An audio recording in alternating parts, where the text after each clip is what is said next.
सभी विद्यार्थियों को नमस्कार। अपने इस YouTube चैनल पर आपका स्वागत है एवं अभिनंदन। हाँ, तो विद्यार्थियों आज हम राजनीति विज्ञान से संबंधित एक महत्वपूर्ण टॉपिक देखने जा रहे हैं। तो आज का हमारा टॉपिक रहेगा चुनावी घोषणा पत्र क्या होता है। तो हाँ विद्यार्थियों, आज हम राजनीति विज्ञान से संबंधित देखने जा रहे हैं कि चुनावी घोषणा पत्र क्या होता है। तो शुरू करते हैं विद्यार्थियों आज का वीडियो।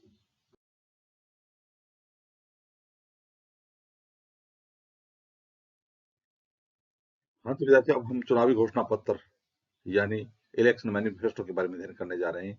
तो देखेंगे कि इलेक्शन मैनिफेस्टो यानी चुनावी घोषणा पत्र क्या होता है। तो देखिए विद्यार्थियों, चुनावी घोषणा पत्र के माध्यम से विभिन्न दल अपनी प्रस्तावित नीतियों कार्यक्रमों की रूपरेखा जनता के सामने रखते हैं और चुनावी घोषणा पत्र में बताते हैं कि हम जनता के बारे में कि विद्युत यानी बिजली के बारे में क्या योजना बनाने जा रहे हैं, रोजगार के क्षेत्र में हमारी क्या नीतियां रहेंगी, पेंशन या सामाजिक पेंशन योजना उसके बारे में हमारे क्या विचार हैं। इसके अलावा हम शिक्षा के क्षेत्र में क्या करने जा रहे हैं या शिक्षा के क्षेत्र में हमारी क्या नीतियां रहेंगी, शिक्षा के क्षेत्र में हमारी क्या योजनाएं रहेंगी। इसके अलावा जल के बारे में हम क्या निर्णय लेने जा रहे हैं। इसके अलावा चुनाव घोषणा पत्र में यह भी बताया जाता है कि वातावरण या माहौल को हम किस प्रकार से जो है वो बनाए रखेंगे।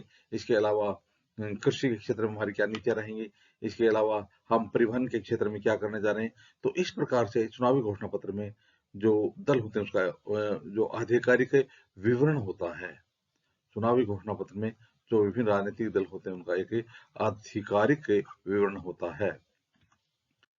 तो देखिए विद्यार्थियों, यदि हम विस्तार से देखें कि चुनावी घोषणा पत्र क्या होता है तो देखना इलेक्शन मैनिफेस्टो चुनावी घोषणा पत्र। तो कुछ संसदीय लोकतंत्र की व्यवस्था वाले देशों में राजनीतिक दल चुनाव के कुछ दिन पहले अपना घोषणा पत्र प्रस्तुत करते हैं। तो जब चुनाव आते हैं तो जब ये राजनीतिक दल है वो जनता के बीच में जाते हैं तो उस चुनाव से थोड़े दिन पहले वो अपना एक घोषणा पत्र प्रस्तुत करते हैं। तो उस चुनावी घोषणा पत्र में क्या क्या होता है। तो देखिए विद्यार्थियों, चुनावी घोषणा पत्र किसी दल का वह आधिकारिक विवरण यानी ऑफिशियल स्टेटमेंट होता है जो चुनाव अभियान में लोक घोषणा के रूप में जारी किया जाता है। तो यह लोक घोषणा के रूप में जारी किया जाता है। इसमें जनता से वायदे किया जाता है कि यदि हमारी सरकार सत्ता में आई तो हम जनता के लिए इन इन योजनाओं पर काम करेंगे। इससे घोषणा पत्र के माध्यम से विभिन्न दल अपनी प्रस्तावित नीतियों कार्यक्रमों की रूपरेखा जनता के सामने प्रकट करते हैं।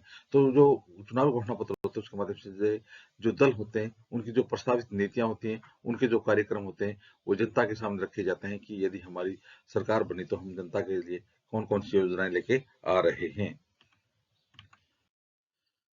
हाँ, तो विद्यार्थियों, इन घोषणा पत्रों में उन बातों का उल्लेख होता है कि यदि वे जीत गए यानी उनकी सरकार बन गई तो नियम कानूनों एवं नीतियों में किस तरह का परिवर्तन करेंगे। तो वो बताते हैं कि यदि हमारी सरकार आती है तो हम जनता के लिए कौन कौन सी योजनाएं बनाने जा रहे हैं, कौन कौन से कार्यक्रम करने जा रहे हैं और कौन कौन सी नीतियां जो जनता के लिए प्रभावी नहीं है उनमें परिवर्तन करने जा रहे हैं। इन सब बातों को उसमें घोषणा की जाती है। चुनाव के समय यह जनमत निर्माण का एक मुख्य आधार साबित होता है। तो चुनाव के समय यह यानी जनमत निर्माण यानी जनता को अपनी ओर आकर्षित करने का एक मुख्य आधार साबित होता है। जिस दल को चुनाव में बहुमत प्राप्त हो जाता है उसके संबंध में यह मान लिया जाता है कि दल की प्रस्तावित घोषणाओं पर जन स्वीकृति मिल गई है यानी मुहर लग गई है। तो जिस दल को बहुमत मिल जाता है तो यह प्राय मान लिया जाता है कि इस दल के घोषणा पत्र को जनता ने स्वीकार कर लिया है यानी इनकी नीतियों को जनता ने स्वीकारा है और उस दल का भी यह कर्तव्य बनता है कि सत्ता में आने के बाद वो अपनी घोषणाओं को पूरा करे। घोषणा पत्र पार्टियों की रणनीतिक दिशा भी तय करते हैं। तो इस प्रकार से घोषणा पत्र होते हैं वो पार्टियों की जो रणनीतिक दिशा होती है उनको भी तय करते हैं कि उनकी रणनीतिक दिशा क्या रहेगी। तो इस प्रकार से विद्यार्थियों, आज हमने राजनीति विज्ञान से संबंधित चुनावी घोषणा पत्र के बारे में अध्ययन किया। आगे आने वाले वीडियो में इसी प्रकार से हम राजनीति विज्ञान से हम लोग देखते रहेंगे। आप भी अपने इसी यूट्यूब चैनल के साथ बने रहिए। वीडियो देखने के लिए धन्यवाद।